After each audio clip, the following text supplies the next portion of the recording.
আকাশবাণী কলকাতা জেলার চিঠি মালদা থেকে পাঠিয়েছেন আমাদের সংবাদদাতা সহেলী মুখোপাধ্যায়। পুজোর মুখে মালদা জেলায় ভয় ধরাচ্ছে বন্যা, প্লাবনের জেরে বিপর্যস্ত জনজীবন। জেলাশাসক নিতিন সিংহানিয়া জানান, হরিশ্চন্দ্রপুর থানা এলাকার ৯টি গ্রাম প্লাবিত হয়েছে। প্রশাসনের পক্ষ থেকে প্রয়োজনীয় ব্যবস্থা নেওয়া হয়েছে। নদীগুলির জলবৃদ্ধির ফলে মালদা জেলার ৭টি ব্লকে প্রভাব পড়েছে। ২৪টি গ্রাম পঞ্চায়েতের প্রায় ১৩৭টি গ্রামে ২,৩০,০০০ বাসিন্দা প্লাবনের মুখে পড়েছেন। ৩৫টি ত্রাণ শিবির খোলা হয়েছে। চিকিৎসার জরুরি পরিষেবার জন্য ওয়াটার অ্যাম্বুলেন্স রয়েছে ৭টি। প্রতিদিন একটু একটু করে জল বাড়ছে ফুলহার নদীতে। এর জেরে নদী তীরবর্তী ৯টি গ্রাম জলের তলায়।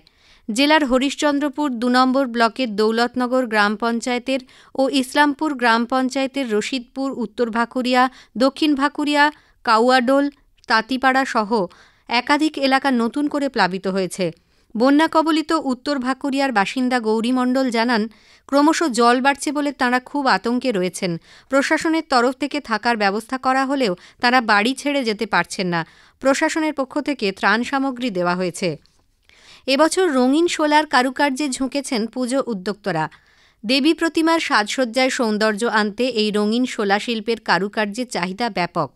বেশি বায়না মেলায় সাদামাটা শোলার কাজের তুলনায় রঙিন শোলা শিল্পের কাজে ব্যস্ত হয়ে পড়েছেন কারিগরেরা। ইংরেজবাজার ব্লকের কোতোয়ালি গ্রাম পঞ্চায়েত এলাকার বেশ কিছু শোলা শিল্পী প্রতিমার রঙিন রূপসজ্জার কাজ করছেন।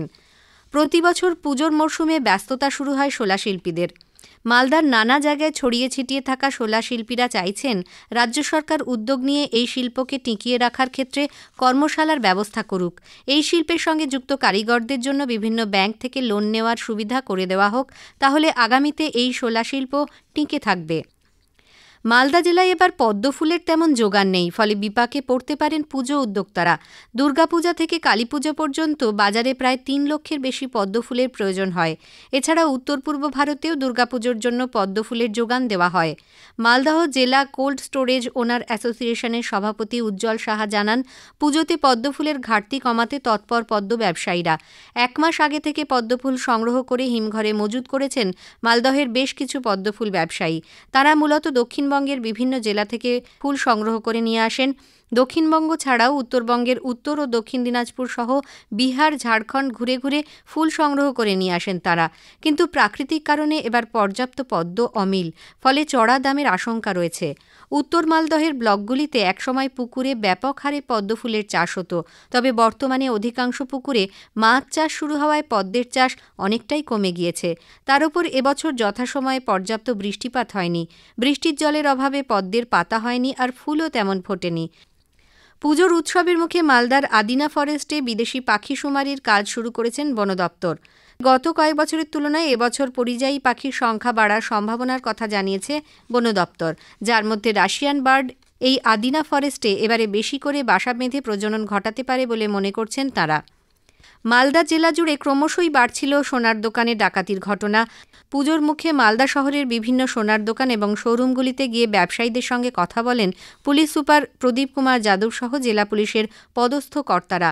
সোনার দোকানগুলিতে যে কোনো ধরনের অপরাধ ঠেকাতে ব্যবসায়ীদেরকে অ্যালার্ম যন্ত্রের ডেমো দেখানো হয়। এটি থাকবে বিভিন্ন সোনার দোকানে।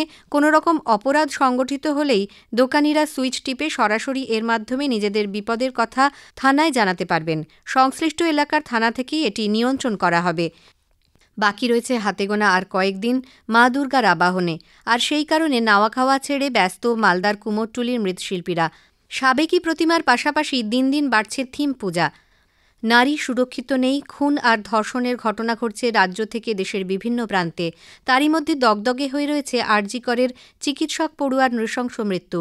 সেই প্রেক্ষিতে বিশেষ থিম নিয়ে সেজে উঠছে মালদা শহরের মহেশমাটি সর্বজনীন বিচিত্রা ক্লাবের দুর্গা প্রতিমা। মালদহের কুট্টিতলা এলাকার রাজকুমার পণ্ডিতের শিল্পালয়ে তৈরি হচ্ছে চায়না হতে উমা নামের থিমের এই দুর্গা প্রতিমা। অব্যাহত রয়েছে আরজিকর কাণ্ডের প্রতিবাদ। রাজ্য সরকারের পূজা অনুদানের অর্থ ফেরত দেওয়ার পর্ব চলছেই। এই আবহে এক অভিনব পদক্ষেপ মালদা নেতাজি ক্লাবের।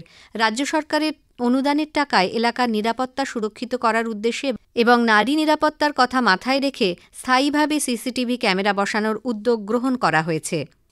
জেলার চিঠি শেষ হল। মালদা থেকে এটি পাঠিয়েছেন আমাদের সংবাদদাতা সহেলী মুখোপাধ্যায়।